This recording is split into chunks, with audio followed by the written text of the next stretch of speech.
Amigos televidentes, iniciamos las entrevistas. Está con nosotros Berenice Cordero, ministra de Inclusión Económica y Social, con quien dialogaremos en los siguientes minutos a propósito de las notas que hemos acabado de ver en torno a la situación de los migrantes venezolanos y de la situación de nuestro país frente a la problemática que se ha convertido en la presencia de los migrantes venezolanos de nuestro país. Y yo quisiera comenzar, ministra, señalando un titular de Diario Expreso que dice: la migración venezolana complica el bolsillo estatal. ¿Es tan así la situación? Bienvenida. Bueno, muchas gracias. Básicamente, en el caso de las instituciones que estamos participando directamente con las designaciones y las responsabilidades que se han establecido y las directrices del señor presidente de la República, efectivamente estamos asignando recursos, asignando personal. En el caso del MIES, nosotros tenemos 74 personas participando en los 4 puntos fronterizos que son de interés: Rumichaca, Huaquilla, San Miguel, y estamos también operando en la zona de Tulcán, de Quito, perdón, como corresponde. Y sí, hay una asignación de recursos que está en operación conforme los acuerdos ministeriales de emergencia que fueron emitidos, y al mismo tiempo, digamos, existe una dedicación exclusiva para el personal que está trabajando en este campo. Emergencia que se ha extendido por un mes más. Sí, me parece lo más prudente y lo más necesario, en virtud de garantizar también a los hermanos venezolanos que siguen llegando al país las condiciones apropiadas de recepción, las condiciones apropiadas para el flujo migratorio. Quiero decirle, por ejemplo, que en el caso de los niños, de los 600.000 venezolanos que se estima ingresaron al país durante este año hasta esta fecha, el 10% son niños, niñas y adolescentes. Evidentemente hay casos que son bien particulares, que se refieren a niños no acompañados, niños sin familia, niños que vienen sin el permiso del progenitor. ¿Cómo se opera en estos casos? Ya, entonces en esos casos específicamente el MIES tiene unas responsabilidades y existe un protocolo que se ha establecido con la Cancillería, con el Ministerio del Interior, y esa línea de trabajo es justamente asegurar procesos de reunificación familiar. Por ejemplo, en segundo lugar, operamos, claro está, con los mecanismos de entrevistas a profundidad para establecer la identidad de los niños. Operamos a través de la identificación de lugares seguros en los que se les puede acoger a los niños que están no acompañados. ¿Pero no hay la denominada devolución? No, no hay la devolución. Ese es un principio: no separación de las familias, no devolución. Más bien, a partir de la medida del pasaporte, que el país pues soberanamente y justamente, como decía ayer el señor canciller de la República, con miras a tener procesos de regularización, porque claro está, la ley de movilidad humana es digamos, un paraguas general que tiene que irse operacionalizando, ¿no? ¿Cómo se está manejando el tema de justamente la identificación de los ciudadanos venezolanos que ingresan al país? Si bien es cierto, no se les está requiriendo el pasaporte por una cuestión judicial, pero se está exigiendo en cambio el apostillado de la cédula o la certificación de dicho documento. ¿Cómo se está manejando en este momento la situación? Bueno, en este momento se han establecido primero ciertas excepcionalidades. Así está y así reza el acuerdo ministerial suscrito en este momento por el canciller encargado. Y en este acuerdo ministerial del 243, ahí se establece claramente excepcionalidades. En primer lugar, para los niños, niñas y adolescentes. En segundo lugar, para las madres que se encuentran embarazadas.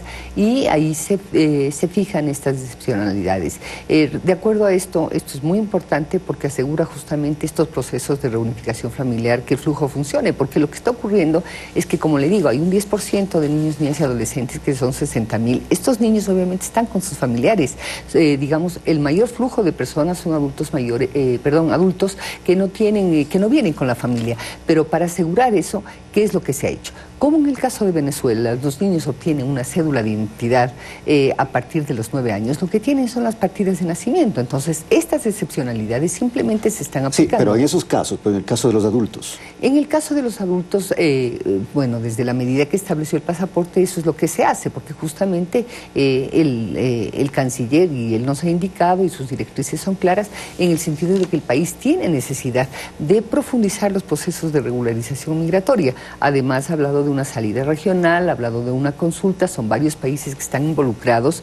Efectivamente, como hemos señalado, de acuerdo al flujo que se ha presentado, que es un flujo inusual, inusitado para nosotros, porque prácticamente la cifra que estamos diciendo son 600.000 y hubieron picos durante este mes en el que ingresaron prácticamente 5.000, 6.000 personas de una sola vez. Fíjese que en San Miguel yo tenía un día en donde habían 80 personas y de pronto al día siguiente habían 1.500. Ahora, han ingresado 641.000 personas, de las cuales han salido 524.000 personas. Se quedaron en el país 116.000 personas.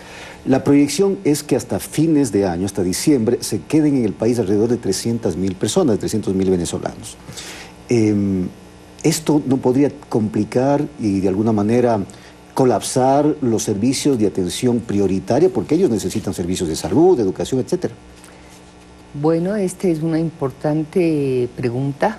Justamente con el apoyo de organizaciones como OIM y ACNUR, el país, y hemos mantenido ya reuniones en la Cancillería para ir preparando ya un plan de acción, para ir cuantificando, para ir como identificando exactamente cuáles son las necesidades de registro y cuáles son las necesidades fiscales que supondría el mantenimiento de un flujo tan grande de población que puede estar, que equivale a 200.000 personas. Podemos imaginarnos a una ciudad como Ambato, Latacunga, es decir, es de esa más o menos la dimensión del flujo migratorio.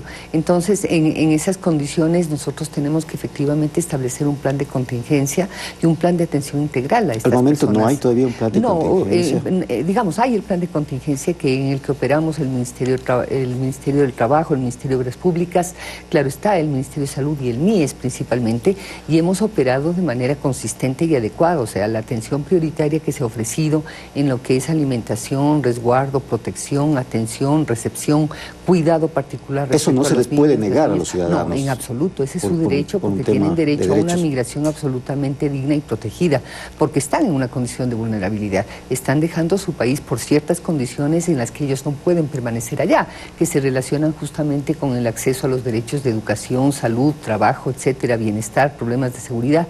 Entonces eso hace que se produzca el flujo migratorio. La discusión acá en el país es que uno, en la primera etapa yo creo que hemos reaccionado con bastante solvencia. El corredor humanitario sigue operando, sigue operativo, se extiende la emergencia un mes más, ya están los procedimientos formales que hay que hacer y al mismo tiempo estamos trabajando, digamos, de manera consistente. En el caso del MIES hemos atendido aproximadamente 6.000 familias que han requerido de estos procesos de acompañamiento para reunificación, para atención, para cuidado, adultos mayores, cerca de 25.000 vacunas específicamente para los niños que han estado en este proceso. Si yo le decía que son 60.000 prácticamente niños y adolescentes, hemos atendido prácticamente al 35% con las prestaciones de salud. Y a propósito de las vacunas, sin embargo, y pese a esta situación, 19 casos de sarampión se han detectado en este momento y al parecer son casos importados. Frente a esta situación, los organismos de atención, en este caso el Ministerio de Salud, el Ministerio de Bienestar Social, ¿están realizando algún otro tipo de, diríamos, barrido para determinar o detectar algún otro tipo de enfermedades que no sean el sarampión? El Ministerio de Salud en este sentido ha trabajado en dos líneas que son importantes, ¿no? Por un lado, la identificación para mirar exactamente cuál es el desplazamiento y los flujos que se están dando ya dentro del país de población venezolana para hacer el seguimiento epidemiológico que corresponde.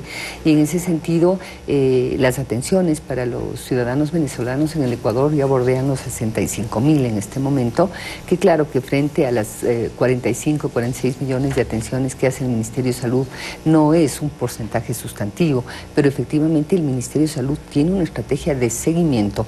Por eso yo le estaba indicando hace un momento que los procesos de atención integral necesariamente van a implicar un proceso de regularización, porque nosotros tenemos que saber como Estado, como gobierno, efectivamente como sociedad, quién se moviliza dentro del territorio nacional y quién requiere atención, quién requiere apoyo, pero al mismo tiempo asegurar, digamos, que el país receptor, en este caso nosotros como sociedad acogiente, como país que está cumpliendo con las normativas, tenemos la obligación también de asegurar que las condiciones en las que nosotros podamos apoyar sean dignas, eficientes y eficaces.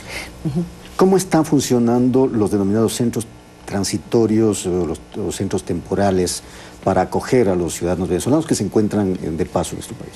Bueno, en el caso del MIES, nosotros, especialmente en los puntos que le mencioné, que es Rumichacas, Huaquillas y San Miguel, nosotros propiamente hemos instalado conjuntamente con la cooperación internacional carpas, aprovisionamiento, alimentación, porque cuando yo le menciono las 6.000 familias, son atenciones específicas de acuerdo a las competencias del MIES, pero de hecho hemos apoyado igual la organización del corredor humanitario, hemos trabajado mucho en provisión de alimentación de las personas, hidratación, etcétera. En el caso de Quito, el MIES no tiene ninguna competencia. En el caso del Quito hay una fortaleza que es muy importante, está la Secretaría Metropolitana de Riesgos del Distrito Metropolitano de Quito, y en este caso ellos son responsables de los centros temporales transitorios. La presencia de personas venezolanas en los centros en este momento bordea aproximadamente 150 personas en estos 7 centros transitorios. El municipio de Quito está también manteniendo reuniones para discutir el tiempo de permanencia de funcionamiento de esas unidades. Una preocupación que tenía ayer justamente el coronel Zapata, con quien dialogué, es justamente la necesidad de que se extienda la emergencia a fin de que ellos también puedan extender la prestación.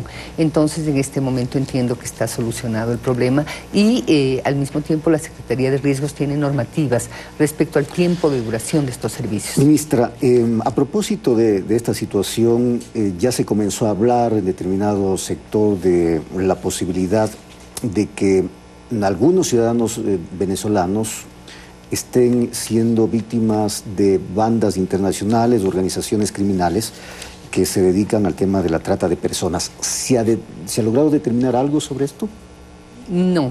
En los casos que hemos revisado, tanto en los casos de niños, como le digo, el mayor problema se refiere a niños y adolescentes, este fenómeno bien particular que ha sido la presencia de niños que no tienen la documentación necesaria relacionada con los permisos de los dos progenitores. O viene la madre con un niño, con 3 niños, pero sin el permiso del padre, o también se ha presentado casos al contrario. Entonces, en esas situaciones, ese es, digamos, el foco principal. El otro elemento son situaciones de adolescentes no acompañados para procesos de reunificación, o también el caso de a un adolescente que ya es madre de familia, le estoy poniendo situaciones, con un adulto que están en proceso de, digamos, de conformación de una pareja. Este tipo de situaciones se han presentado y son las que nosotros hemos evitado de que se vuelvan situaciones de ruptura o de devolución o de internamiento o de judicialización. Ahora, digamos, el proceso, digamos, es justamente asegurar evitar estas situaciones que son complejas, que traen lesiones a los derechos humanos de los niños, de los adolescentes, pero básicamente esa es la tarea que se ha cumplido. Finalmente, se ha determinado que esta reunión de cancilleres, que estaba planificada para mediados del próximo mes, se anticipe para la próxima semana. ¿Qué es lo que va a plantear el Ecuador frente a esta situación?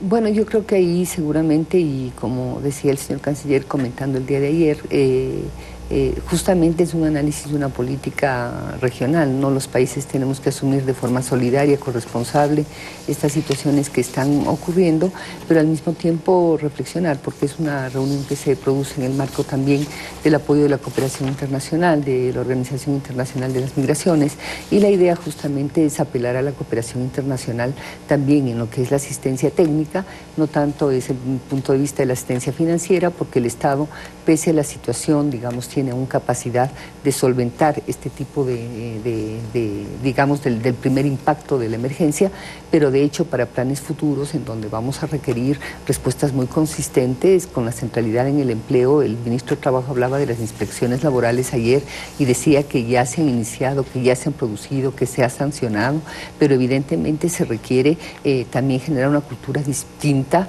no xenófoba, que reconozca, digamos, la diversidad y que acepte la convivencia con la ciudadanía venezolana en el Ecuador. Gracias a Berenice Cordero, ministra de Inclusión Económica y Social. Hacemos una pausa en Telegrama Noticias. Al volver, Javier estará entrevistando a Roberto Gómez, asambleísta de Creo, a propósito de las medidas económicas. Ya volvemos, no se vayan.